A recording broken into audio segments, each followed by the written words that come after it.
ஒரு ஆசிரமத்தில் ஒரு சாமியார் வசித்து வந்தார்.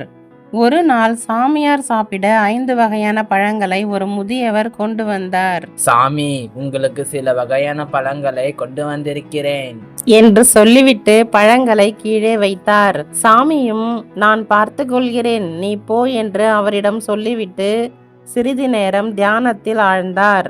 அந்த சமயத்தில் அங்கு வந்த திருடன் ஒருவன் பழங்களை எடுத்துக்கொண்டு ஓடிவிட்டான்.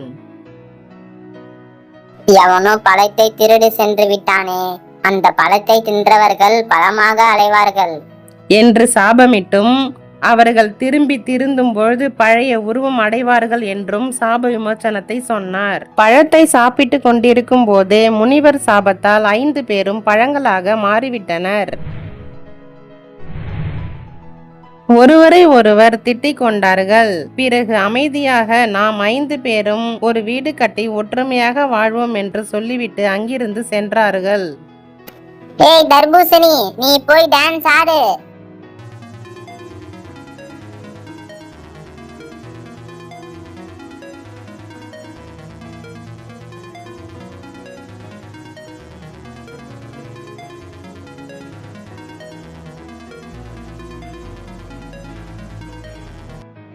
ஒரு நாள் அவர்கள் காட்டை சுற்றி பார்க்க சென்ற போது அங்கு ஒரு காவலர் வருவதை பார்த்து 5 பழங்களும் மரத்தில் ஏறி கொண்டனர்.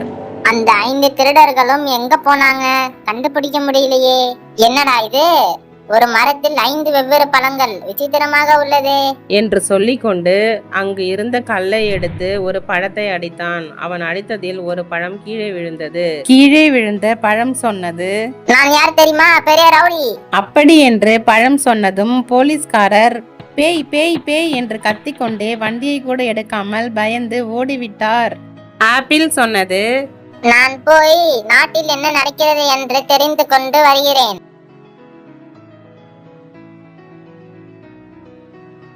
அரண்மனை வந்து ஒரு பழம் விற்பவன் வண்டியில் ஏறிக்கொண்டது.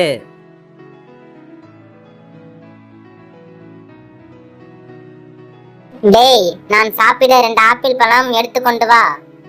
2 பழம் என்றாலே பயமாக இருக்கிறதே.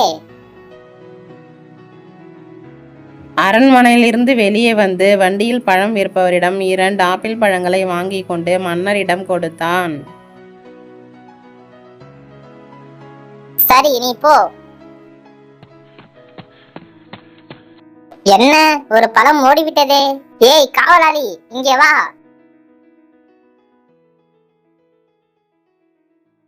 தட்டில் இருந்த பழம் எங்கே? நான் சாப்பிடவில்லை மன்னா. அது எனக்கு தெரியும். அந்த பழம் என்ன ஆனது தெரியுமா? சத்தியமாக தெரியாது மன்னா. அந்த பழம் ஓடிவிட்டது. உங்கள் வாயிலையா? டேய் முட்டாள், நான் என்ன உன்னிடம் காமெடியா செய்து கொண்டிருக்கிறேன்?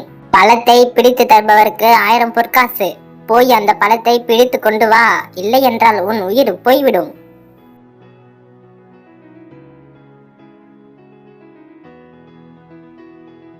என்ன, அரண்மனையிலிருந்து ஒரு ஆப்பிள் ஓடி வந்து ஒளிந்து கொண்டதே.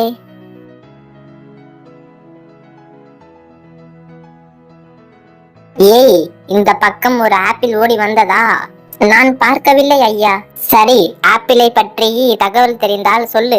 மன்னர் 1000 பொன் தருவார். தகவல் ஏதாவது தெரிந்து அதை நீ மறைத்தால் உனக்கு கடுமையான தண்டனை தான் கிடைக்கும். சரிங்க ஐயா.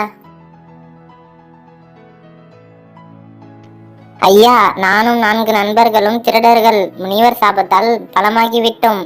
நீங்கள் ஏன் என்னை மன்னரிடம் காட்டி கொடுத்து 1000 பொற்காசுகளை பெற்றுக் கொள்ளவில்லை என்று கேட்டது. அடுத்தவரை துன்புறுத்தி நான் வாழ விரும்பவில்லை. நீ போய் உன் நண்பர்களுடன் மகிழ்ச்சியாக இரு. என் வாழ்வை இறைவன் பார்த்து கொள்வார் என்றான் பழக்கடைக்காரன்.